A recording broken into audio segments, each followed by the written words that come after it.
பார்த்திபன் கனவு 2ஆம் பாகம் அத்தியாயம் 10 துறைமுகத்தில். குந்தவி படுக்க போயிட்டா. ஆனால் தூக்கமே வரலை. புரண்டு புரண்டு புரண்டு புரண்டு படுத்துட்டு இருக்கா. அப்பா வேற சொல்லிட்டார் இல்லையா, அவர் நியாயம் தவற மாட்டேன்னு. கூடவே அவருடைய இன்னொரு பேச்சும் அவளுக்கு பயமாக இருந்தது. என்னென்னா, குந்தவி ஒரு சமயம் கேட்டா, அவன் ஒரு வேளை தப்பிச்சு போயிட்டானா என்னப்பா பண்ணுவேன் அப்படின்னு சொல்லிட்டு. எப்படிம்மா, அப்படி ஒரு கலங்கம் பல்லவ ராஜ்யத்துக்கு வர்றதுக்கு நம்மளுடைய வீரர்கள் விட்டுருவாங்களா? சுற்றி நிற்கிற ஒரு 10 வீரர்களுடைய ஈட்டியாவது அவன் மேலே பாஞ்சிடாதா அப்படின்னு சொன்னது வேலை இவளுடைய மனசில் இன்னும் அந்த கலக்கத்தை ஏற்படுத்துது. கண்ணை மூடுறா, படுக்கிறா, உருள்றா. தூக்கம் வந்த பாடில்லை. அவனுடைய நினைவாகவே இருக்கிறா. என்ன பண்ணுறதுங்கிறதே தெரியல. அப்படியே கண்ணசருது. கனவுல தூக்கத்தில் ஒரு கனவு வருது. அந்த கனவுல பெரிய யானை, ஒரு பெரிய மைதானத்துக்கு நடுவில் ஒரே ஒரு தலை மட்டும் தெரியுது. அது யாருடைய தலைன்னு பார்த்தீங்கன்னா, புதைக்கப்பட்டிருக்கும் விக்ரமன் தலை மட்டும் வெளியில் தெரியுது.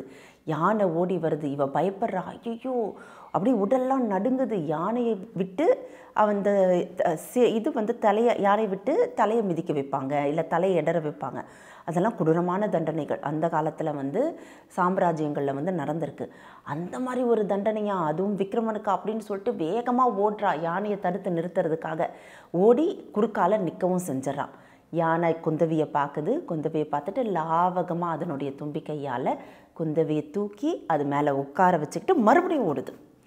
இவ ஐயோகோ, இந்த இளைஞனுக்கு இப்படி ஒரு நிலைமை ஏற்படணுமா அப்படின்னு கண்ணை மூடுறா, காதை பொத்துறா. அந்த உடல்லாம் நடுங்குது. அந்த நடுக்கத்திலே அந்த கனவுலேருந்து விழிச்சு எழுந்திரிச்சு உட்கார்றா. எழுந்திரிச்சு உட்கார்ந்ததுக்கப்புறமும் அவள் கை கால்கள் நடுங்கிறத அவளால் தடுத்து நிறுத்தவே முடியல. அதற்கப்புறம் அவளுக்கு தூக்கமே வரலை. நடக்கிறா, நிற்கிறா, போய் நிலாவை பார்க்குறா. எது செஞ்சாலும் அவளுக்கு தூக்கம் வரல. மனசு அப்படியே கலங்கி தவிக்குது. அப்படியே மறுபடியும் தன்னுடைய கட்டிலில் சாஞ்சோன்னு தன்னை மறந்து தூங்கிடுறான். தூங்கினோன்னு மறுபடியும் ஒரு கனவு வருது. என்னென்னா, கழுமரத்தில் விக்ரமனை ஏற்றி வச்சுருக்காங்க. சுற்றி ஒரு 10-15 வீரர்கள், பல்லவ வீரர்கள் நிற்கிறாங்க. தூரக்கு ஒரு சைன்யமே நிற்கிது. இப்போ விக்ரமனை தாக்கிறதுக்கு ஆயத்தமாக இருக்கிறாங்க. அந்த வேல் கொண்டு வச்சுருக்காங்க. அந்த வேல் அம்பெல்லாம் வச்சுருக்காங்க. தூரக்கு இருந்து பார்க்குறா, வேண்டிக்கிறா. குந்தவி வேண்டிக்கிறா. என்ன வேண்டிக்கிறா? துர்கை அம்மனை எல்லாரையும் சேர்த்து வேண்டிக்கிறா. அம்மா, அந்த கழுமரெல்லாம் பற்றி எரியணும் அப்படின்னு சொல்லிட்டு வேண்டிக்கிறா. உடல்லாம் அப்படியே பதைக்குது. எதுவும் ஆயிடக்கூடாதே விக்ரமனுக்கு அப்படின்னு சொல்லிட்டு பதைச்சு நிற்கிறா. என்ன செய்யறதுனே தெரியாத நேரத்தில் மறுபடியும் கண் விழிச்சு எழுந்திரிச்சிட்றா. இதுக்கப்புறம் எங்கேருந்து தூக்கம் வருது? தூங்கலை. பொழுது பூராவும் விக்ரமனை நினச்சி அந்த காராகிரகத்தில் என்ன கஷ்டப்படுறானே தெரியலையே, அவனுக்கு என்ன நேர்ந்துருமோ தெரியலையே, தப்பிச்சுனா வேறு கொன்னுடுவாங்க வீரர்கள் அப்படிங்கிறத அப்பா சொல்லியிருக்கிறாரே. இருந்தாலும் தன்னுடைய கனவு பலிக்காது அப்படிங்கிற ஒரு நம்பிக்கைக்கு வரா. ஏன்னா, இவருடைய காலத்தில் ஏன் அவரை ஒரு உத்தமர், ராஜாதி ராஜா, அது மட்டும் இல்லாமல் மக்களுடைய செல்வாக்கு பெற்றவர் அப்படிங்கிறதெல்லாம் ஏன் சொன்னாங்க அப்படின்னா, இந்த கொடூரமான தண்டனைகள் இருக்கிறது இல்லையா, கழுமரம் ஏற்றுறது, யானையை விட்டு காலால் எடற வைக்கிறது, இந்த தண்டனைகள்லாம் பல்லவ சாம்ராஜ்யத்தில் இருக்கவே கூடாதுன்னு தடை பண்ணவர் நம்மளுடைய ரவிவர்ம பல்லவர். அதனால் அப்பாவுடைய ராஜ்யத்தில் நியாயம் மட்டும்தான் நிலச்சி நிற்கும். இந்த மாதிரி கொடூரமான தண்டனைகள் நிறைவேற்றப்படாதுங்கிறதுனால அவள் சந்தோஷமடைகிறா. இருந்தாலும் அரசவையில் அப்படி என்ன தான் நடக்கும், என்ன நடந்தது, அப்பா என்ன தீர்ப்பு சொன்னாங்க, சபையில் இருக்கிறவங்க என்ன பேசினாங்க அப்படிங்கிறதெல்லாம் அவளுக்கு தெரிஞ்சுக்கணும் அப்படிங்கிற ஒரு ஆர்வம் இருக்குது. இவளால் சபைக்கு போக முடியாது. உடனே அவளுடைய பக்கத்தில் இருக்கக்கூடிய உயர் பதவியில் இருக்கக்கூடிய ஒருத்தரை கூப்பிட்டுட்டு இந்த மாதிரி சொல்கிறா, எனக்கு சபையில் உடனுக்குடன் என்ன நடக்குதுங்கிறது தெரியணும். ஒரு கன நேரம் கூட ஆகக்கூடாது. என்ன தீர்ப்பு வழங்கினாங்க விக்ரமனுக்குன்றத எனக்கு அடுத்த கணமே இங்கே சொல்கிறதுக்கு எனக்கு ஆள் வேணும் அப்படின்னோடனே உடனே அவர் என்ன பண்ணுறாரு, ஒரு ஆளை நியமித்து சொல்கிறதுக்கு ஆளை நியமித்து சபைக்கு அனுப்பிச்சி வச்சிடறார். போயாச்சா, இங்கே இவளுக்கு ஒன்றும் புரியலை. காலையில் எழுந்திரிச்சா பூ பறிக்க போவா, மலர் பறிக்க போகலை, மலர் தொடுத்த மலர்களை எடுத்துக்கிட்டு துர்கை அம்மன் கோயிலுக்கு போகலை, பூஜை புனஸ்காரங்கள் செய்யலை. இது மட்டும் இல்லாமல் பாடல்கள் பதிகங்கள் பாடுறதுல அவளுக்கு இஷ்டம், எதுவும் செய்யலை. உட்கார்ந்து உணவும் அருந்தலை, காலை உணவும் அருந்தலை.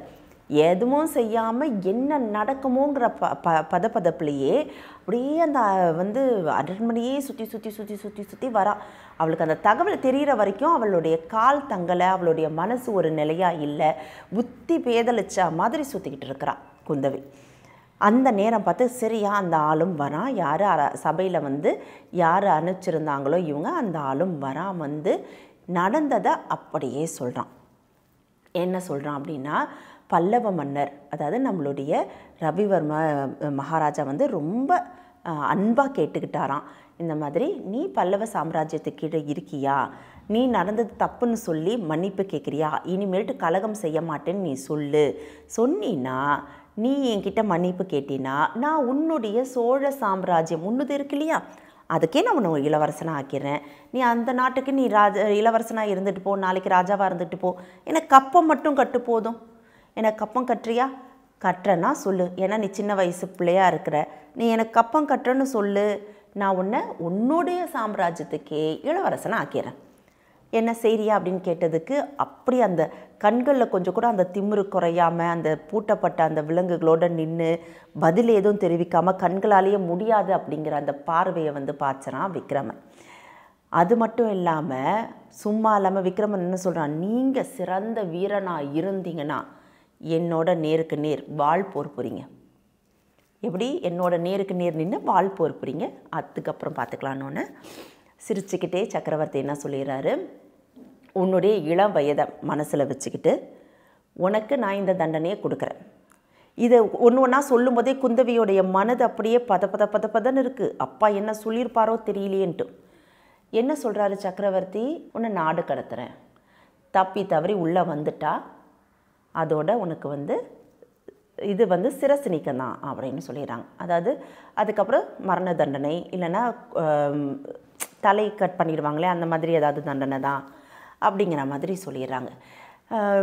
நம்மளுடைய அந்த பல்லவ சாம்ராஜ்யத்தில் வந்து இந்த மரண தண்டனை அதுக்கப்புறம் வந்து கழுவேற்றுதல் இதெல்லாம் இல்லாமல் இருந்தது. இருந்தாலும் அதிகபட்ச தண்டனையாக என்ன செஞ்சுருக்காங்க, இந்த பையனுடைய வயசை கருத்தில் கொண்டு சக்கரவர்த்தி இந்த மாதிரி ஒரு ஆணையை பிறப்பிச்சிருக்காரு அப்படின்னோடனே அவ்வளோதான் முடிஞ்சிச்சு. இவளுக்கு வந்து குந்தவிக்கு பூரா அவன் நினைவாகவே இருக்குது. இப்போ யோசிக்கிறா, ஐயோ ஒரு நொடி தான் பார்த்தோம், இதுக்கப்புறம் பார்க்கவே முடியாதபடி எங்கே கொண்டு போய் காட்டில் விடுவாங்களேன்னு தெரியலையே அப்படின்னு யோசிச்சுக்கிட்டு எந்த இடத்துல, அதாவது தேசப்பிரஷ்டம் எங்கே செய்ய போகிறாங்க அப்படின்னு கேட்டோன்னே நெடுங்க இருக்க கப்பலில் ஏற்றி தூரக்க இருக்கக்கூடிய ஏதாவது ஒரு தீவில் விட்டுட்டு வந்துடுவாங்க அப்படின்னு சொல்லிட்டு சொன்னவன் கிளம்பி போயிடறான். போனதுக்கப்புறமா இங்கே தளபதி இருக்கிறார் இல்லையா பக்கத்தில், அவர் வந்து அவர்கிட்ட என்ன சொல்கிறா, ஐயா நான் உடனே அரண்மனைக்கு போனால் அப்பா எப்போ வருவாங்க அப்படின்னு கேட்டோன்னே அப்போ இவர் சொல்கிறாரு, சக்கரவர்த்தியார் வந்து இந்த தீர்ப்பு முடிஞ்சோடனே கிளம்பி எங்கேயோ அவசரமாக வெளியில் அவருடைய குதிரை, அவருடைய புறவி இருக்குள்ள அந்த உயர் ஜாதி புறவின்னு சொல்லுவாங்கள்ல, ராஜாக்கள் மட்டுமே பயன்படுத்துறது, அதில் ஏறி எங்கேயோ போயிட்டாரு, யார்கிட்டையும் சொல்லலை அப்படின்னு சொன்னோன்னே இவ உடனே யோசிக்கிறா, தவிக்கிறா, எப்படியாவது பார்த்துணுமே, கடைசி ஒரு நொடி பொழுது போதுமே, எனக்கு பார்த்துட்டா போதுமே அப்படின்னு யோசிக்கிறா. சட்டுன்னு இவளுக்கு ஒரு யோசனை வருது, ஐயா நான் வந்து மாமல்லபுரத்தில் வந்து என்னுடைய நவரத்தின மாலை எங்கள் அம்மாது அந்த இடத்துலையே அந்த அரண்மனையிலே நான் விட்டுட்டு வந்துட்டேன், உடனே எனக்கு பல்லக்கு வந்து தயார் செய்யுங்க, நான் போய் எடுத்துக்கிட்டு வரணுன்னொன்னே அப்பா இல்லாமல் குந்தவி தேவி வெளியில் போய் யாருக்குமே தெரியாது, பழக்கமே கிடையாது. இவரும் தயங்குறாரு, செய்ய வேணாம். ஆனால் இவங்களுக்கு மறுமொழி பேசி பழக்கம் இல்லை. யார் ராஜகுமாரி கிட்ட வந்து நான் செய்ய மாட்டேன்னு சொல்லி பழக்கம் இல்லை அப்படிங்கிறதுனால பல்லக்கும் 4 வீரர்களையும் இவர் வந்து தயார் செஞ்சிடறாரு. உடனே குந்தவி கொஞ்ச நேரம் கூட தாமதிக்காமல் கிளம்பிடுறான். போகிற வழியெல்லாம் இவளுக்கு அந்த குமாரனுடைய சிந்தனை தான், அப்பா தான் சொல்லியிருக்கிறாரே, சொன்னார் இல்லை, இவனுக்கு கேட்குறதுக்கு என்ன கஷ்டம், எதுக்கு அப்படி வீர தீரமாக இவன் நிற்கணும், நான் இதுக்கப்புறம் இவனை எங்கே போய் பார்ப்பேன், எப்படி பார்ப்பேன், துறைமுகத்துலேருந்து கொண்டு போயிட்டு எங்கேயாவது விட்டாங்கன்னா நான் எப்படி பார்ப்பேன், ஏன் இவன் வந்து ஒத்துக்காமல் இருந்திருக்கான், அவனை தான் இளவரசனாக ஆக்குறேன்னு சொல்லிட்டாரே.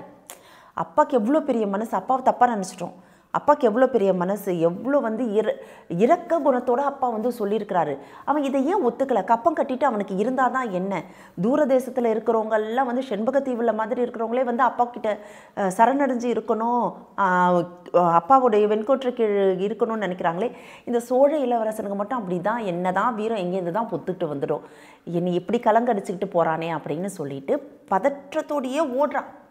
வேகமாக என்றைக்கும் இல்லாமல் பல்லக்க வேகமாக செலுத்த சொல்கிறான். எப்பயும் பொறுமையாக அடியாக செஞ்சு நிதானமாக இயற்கையை ரசிச்சுக்கிட்டு போகிறவ இன்றைக்கி வந்து வேகமாக போன்னு ஆணை பிறப்பிச்சுட்டே இருக்கிறான். கடைசியாக தூரக்க துறைமுகத்துக்கிட்ட போகவும் செஞ்சிடா, தூரக்க நிற்கவும் செய்கிறான். ஆனால் இவ போன நேரம் அங்கே கப்பல் கிளம்பிடுச்சு. அந்த துறைமுகத்துலேருந்து அந்த பாய்மரம்லாம் அந்த விரித்து அந்த கப்பல் வந்து கிளம்பியாச்சு. தூரக்க இருந்து பார்க்குறா, மனசே உடஞ்சி போகுது. இவ பார்க்குறது விஷயம் வந்து கண்ணுக்கு வந்து தெரியறது என்னென்னா, விக்ரமனை அந்த கப்பலில் அந்த மரத்தில் அந்த இது இருக்குள்ளேயே அதில் கட்டி வச்சுருக்காங்க, பிணைக்கப்பட்டு இருக்கிறான், கைதியாக அதில் பிணைக்கப்பட்டிருக்கான். இவனுடைய பார்வை, அதாவது இவ பார்க்கும்போது இவளுக்கு தெரியுது யாரையோ பாசமாகவும் பக்தியோடையும் பார்க்குறான். அப்படி யாரை பார்க்குறான்ட்டு அவனுடைய பார்வை சென்ற இடத்த இவ திரும்பி பார்க்குறா. அங்கே ஒரு சிவனடியார் இப்படி கையை வச்சு ஆசீர்வாதம் பண்ணுற மாதிரி நிற்கிறார். சரியா, சிவனடியார் நேர் எதிரில் அப்படி நிற்கிறார்.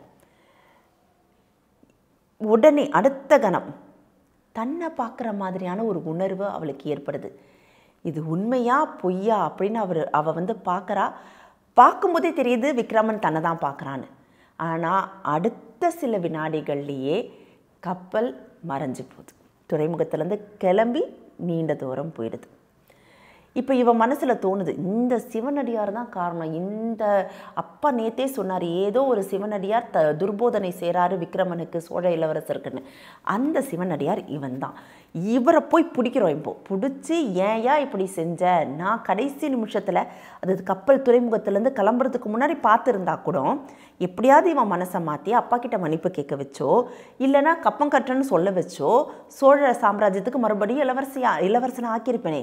எனக்கு அந்த சந்தர்ப்பம் போயிடுச்சே, இப்போ மறுபடியும் என்ன துர்போதனை செஞ்சு இவர் அனுப்புகிறாரோ தெரியலையே அப்படின்னு சொல்லிட்டு சிவனடியாரை தேட போகிறான். இவ வேகமாக போகிறதுக்குள்ளே அங்கே பணியாட்கள்லாம் இருப்பாங்களே துறைமுக வளாகத்தில், அந்த பணியாளர்கள் இடையிலேயே இவர் வந்து வேகமாக போய் மறைஞ்சு போயிடுறாரு. எங்கே தேடியும் குந்தவிக்கு கிடைக்கவே இல்லை. மன வருத்தத்தோடையே திரும்பி காஞ்சிக்கு போகிறான். அடுத்து என்ன நடக்கும் அடுத்த அத்தியாயத்தில் பார்க்கலாம்.